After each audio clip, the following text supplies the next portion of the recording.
Good morning, students. I am Anu Krishnan. I am your biology teacher. Okay, are you safe there? Are you interrupted with COVID-19? No problem. Avoid direct contact with nose, eye, and mouth. Okay. Then, washing your hands properly. Use sanitizer. Okay. And keep the social distancing. So, no problem. Okay. Then, okay. Then, let us start our subject. But before that, biology. Have you heard about biology? I know you have already learned what is biology. Then, biology. Biology, what is biology? Biology means the study of living organisms. Study of living organisms. That is biology. Okay. So, biology is the branch of science which deals with the study of living organisms. Okay. Then, living organisms, plants or animals is there. Okay. Okay. Then, the branch of biology which deals with the study of plants, that is called botany. Okay, study of plants is called botany, and the study of animals is called zoology. Okay, then many more branches biology is there. Have you heard about morphology? Yes, morphology is another branch of biology. Is which deals with the study of external characters of the organisms. Morphology means study of branch of biology which deals with the study of external characters of the living organism. Then anatomy. Anatomy is also a branch of biology which deals with the study of internal organs. Okay. Then another one is cytology. Cytology is also a branch of biology which deals with the study of living cells. Okay. Now let us start our lesson. The lesson's name is Fundamental Unit of Life. Okay, fundamental unit of life. Okay, what is fundamental unit?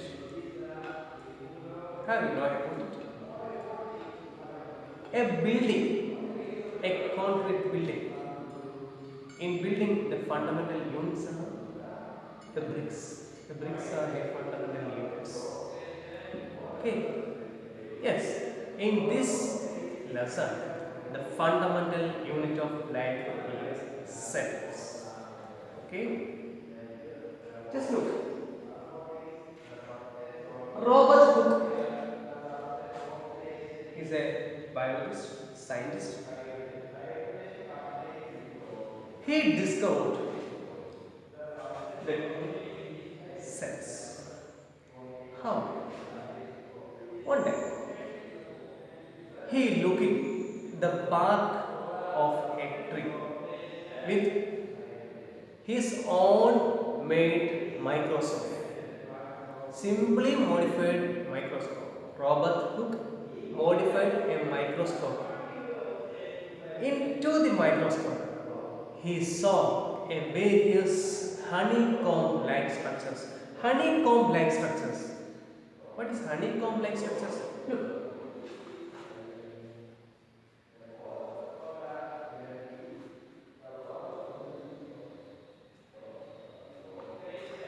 This is honeycomb-like structures. Okay. Then he saw the honeycomb structures. He called this, that is, cell. Okay.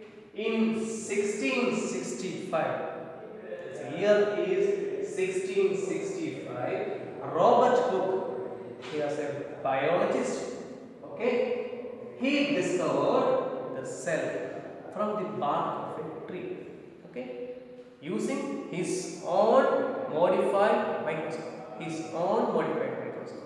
okay. Then the next year is 1674. Leeuwenhoek, the scientist's name is Leeuwenhoek, who discovered the living cells. Who discovered the living cells? Leeuwenhoek. His full name is Anton von Leeuwenhoek. Okay, his full name is Anton von Leeuwenhoek. In 1674. 1674, Anton von Leeuwenhoek discovered living cells from where? From pond water. From where? From pond water. So, who discovered this cell? That is Robert Hooke in 1665. Okay, and then who discovered living cells? Anton von Leeuwenhoek discovered the living cells in 1674 using pond water. Pond water using. Okay. Then the third one is 1831. 1831 year. Robert Brown. The scientist's name is Robert Brown. The Robert Brown is the scientist. He discovered nucleus. This one. Just remind. In 1665, Robert Hooke discovered cell. In 1674, Anton von Leeuwenhoek discovered living cells from pond water. In 1831, Robert Brown discovered nucleus. Okay, clear? Yes. Then 1839, Perkins. The scientist's name is Perkins. The term protoplasm is announced. The term protoplasm is announced. Right? In 1831, Robert Brown discovered nucleus, and 1839, Perkins, the scientist discovered the name of protoplasm. He coined the name protoplasm. Okay. Then cell theory modified. What is cell theory? All living organisms made up of cells. All living organisms, all living organisms are made up of cells. These are two scientists, Schleiden and Schwann. The Schleiden-Schwann theory, that is known as cell theory. The cell theory, according to cell theory, the fundamental unit of life is cell. Okay. Then in 1855, another scientist, Virchow, he modified this cell theory. He developed this cell theory.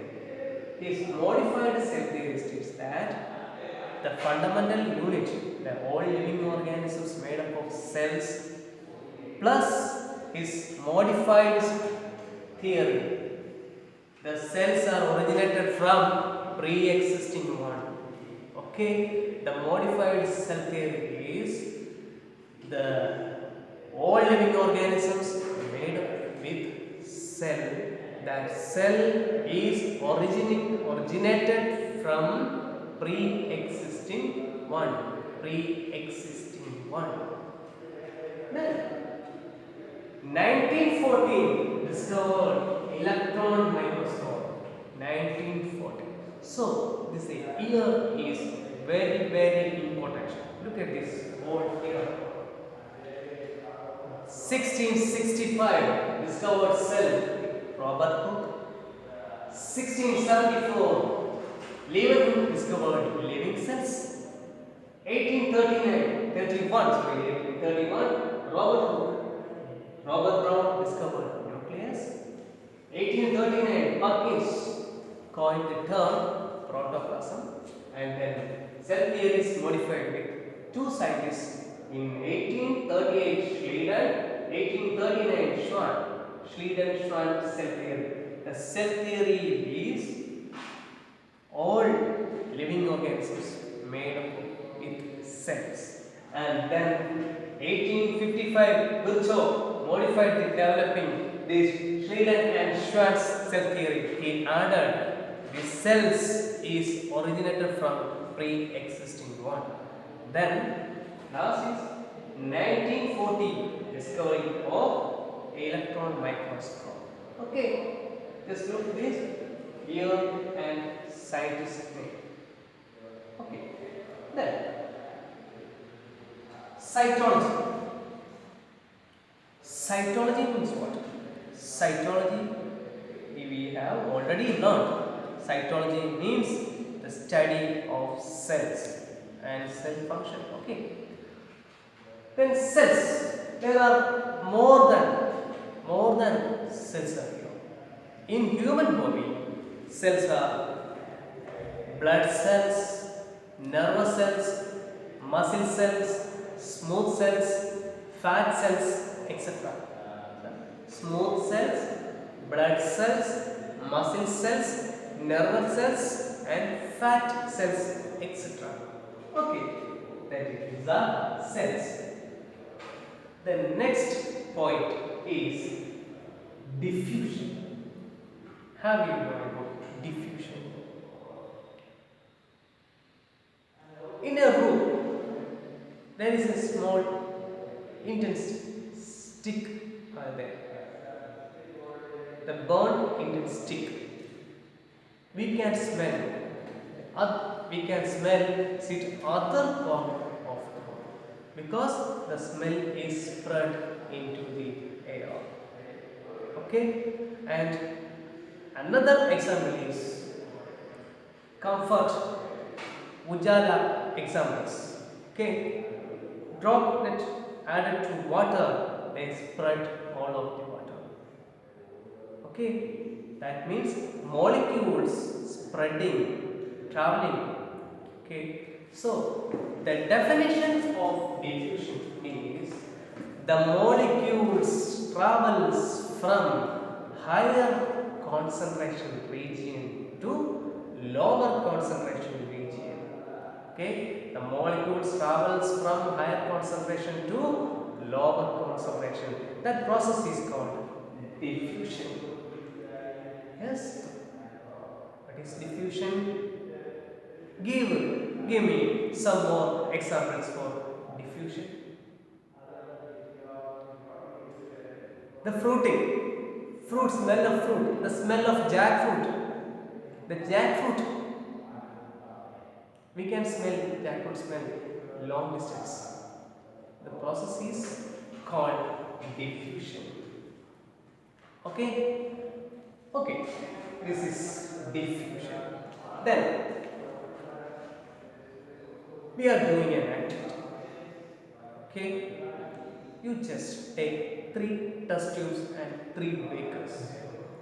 Okay, and then each test tube halfly filled with red ink solution, and each one, the first one is wrapped with piece of paper, and the second one is wrapped with egg membrane. Egg membrane is also available to boiled egg.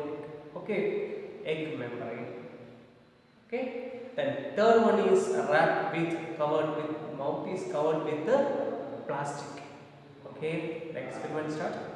Look at it. Take 3 test tubes. Okay, look at this. 3 test tubes.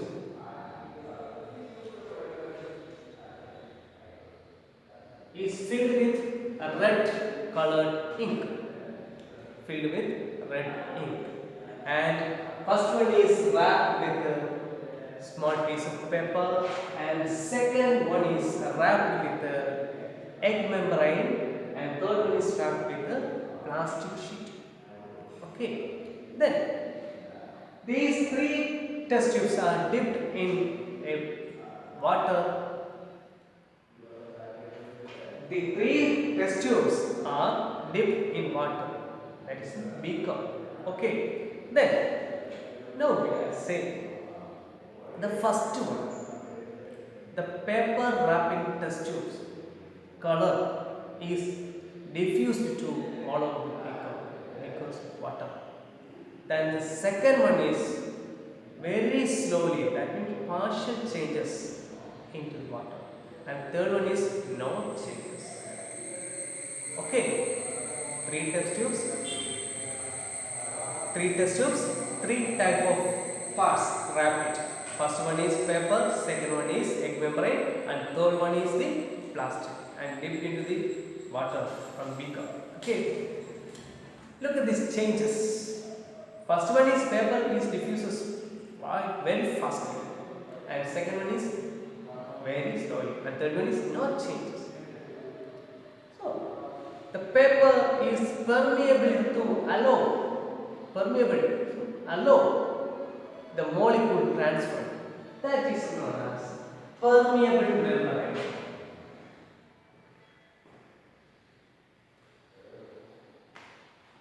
That is known as permeable membrane. Okay. The second one is partially allowed. That means selectively allowed. Egg membrane is selectively allowed, partially allowed. So this type of membrane is called as semi-permeable membrane.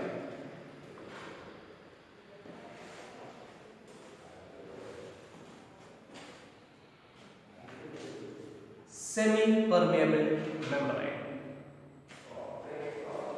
Yes. Look at this, permeable membrane and semi-permeable. And the third one is not allowed to pass through going out of it. So this type of membrane is called as impermeable.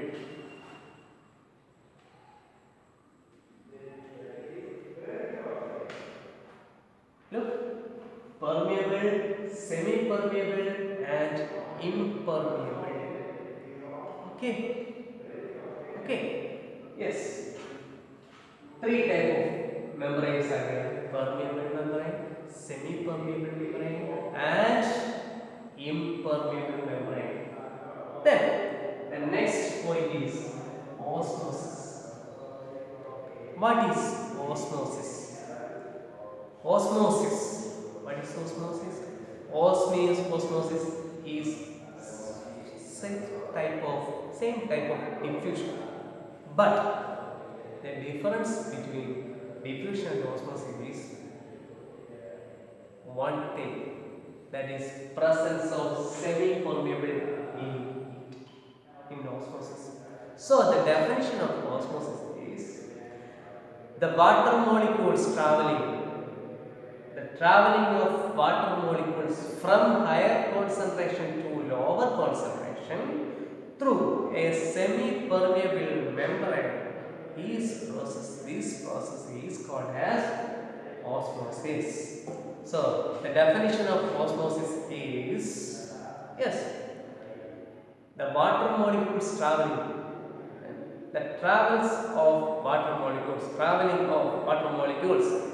is higher concentration to lower concentration through a semi-permeable membrane is called osmosis.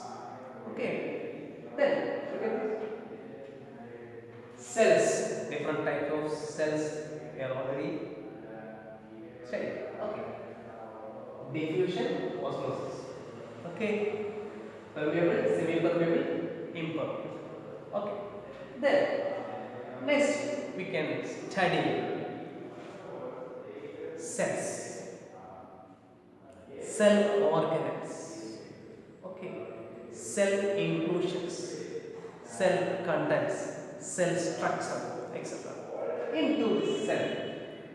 There are more structures: plasma membrane, cell wall, nucleus, cytoplasm, Golgi apparatus, mitochondria, lysosome, vacuoles, etc. etc. Then plasma membrane. Plasma membrane is very flexible outermost layer made with lipids and proteins.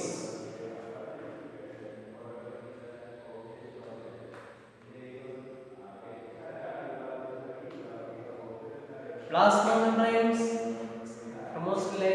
almost outermost layer made with lipids and proteins, is very flexible.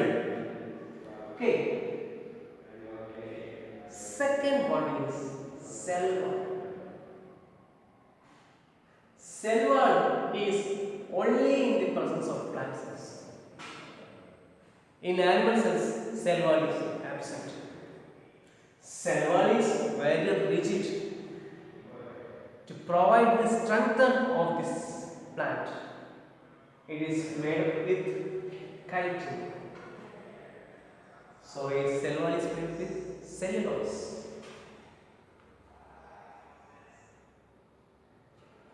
Okay, then next. But before that, the main points are dropped. That points are osmosis based points. That's all.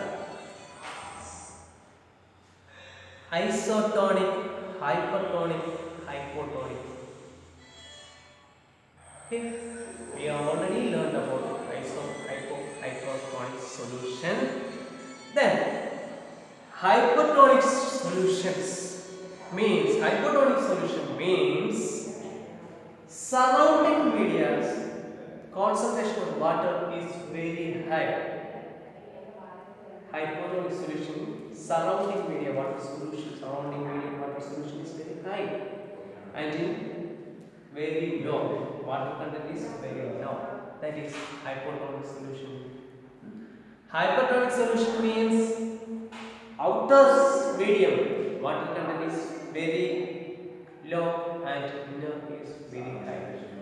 Equal medium, outer and inner equal medium, that is isotonic solution. Yes.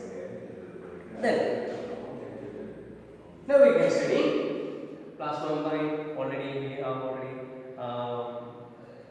studying. And cell wall is made up of cellulose.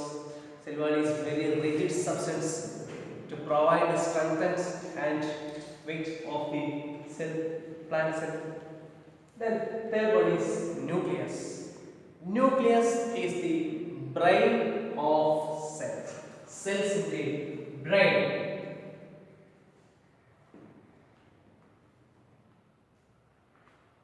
Nucleus is the brain of cells. Nucleus is central part of the cell. Nucleus have nucleoplasma, nucleolus, nucleus. Then next one is cytoplasm. Cytoplasm is the fluid part of the cell. Fluid part of the cell is called cytoplasm. Other more apparative materials: Golgi, mitochondria, lysosome, vacuoles, endoplasmic reticulum. These are present in cytoplasm. Okay, look at this. This is cell.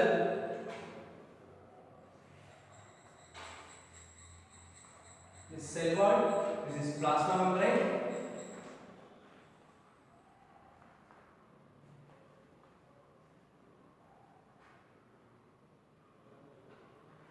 Nucleus and other substance.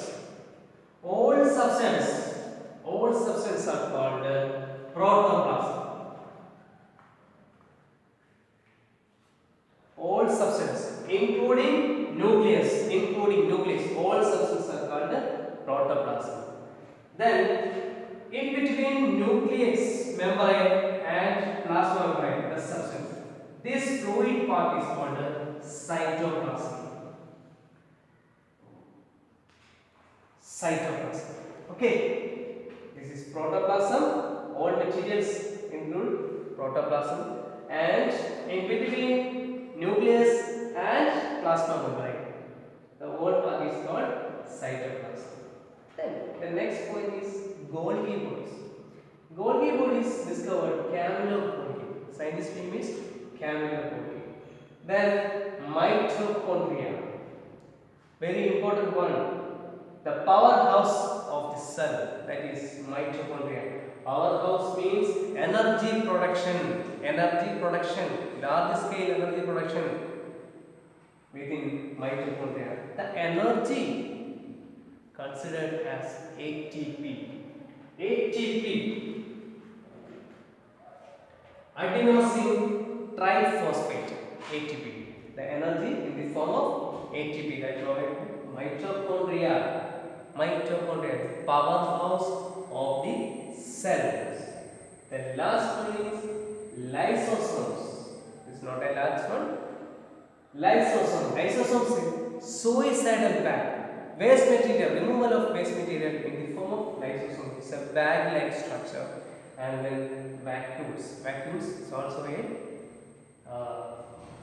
waste materials removing structure.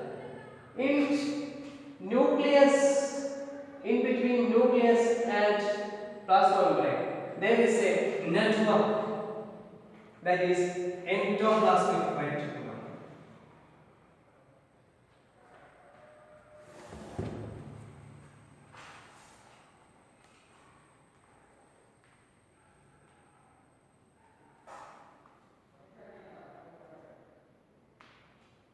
There is endoplasmic reticulum. This is the cell structure. Okay. Then we can study about prokaryotic and eukaryotic cells. Prokaryotic.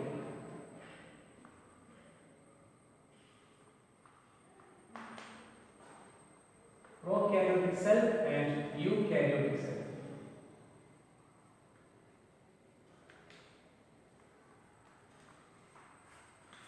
Prokaryotic cells are single cell organisms.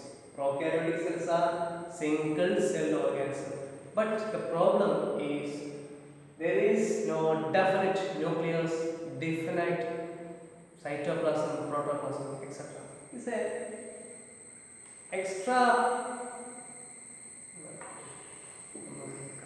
There are two types of cells: prokaryotic cells and eukaryotic cells. Prokaryotic cell organisms and eukaryotic cell organisms. Prokaryotic cell organisms are single cell organisms. Example: bacteria. There is no cell inclusions because this is simple cell organisms. That is have no definite nucleus, cytoplasm, etc. But eukaryotic cells is they have definite nucleus, cytoplasm, etc. Most of the all living organisms have eukaryotic cells. Then prokaryotic cells in examples bacteria. But smallest eukaryotic cell is amoeba. Amoeba. Have you heard about amoeba? Amoeba is a cell, single cell organisms which have pseudopodia for traveling, for feeding, etc. Single cell organisms. Amoeba have nucleus, vacuoles, etc. Okay, so amoeba is examples for eukaryotic cell. Okay. Okay, students, this is fundamental unit of life. Okay. Okay. I wish you all the best. Thank you. See you tomorrow.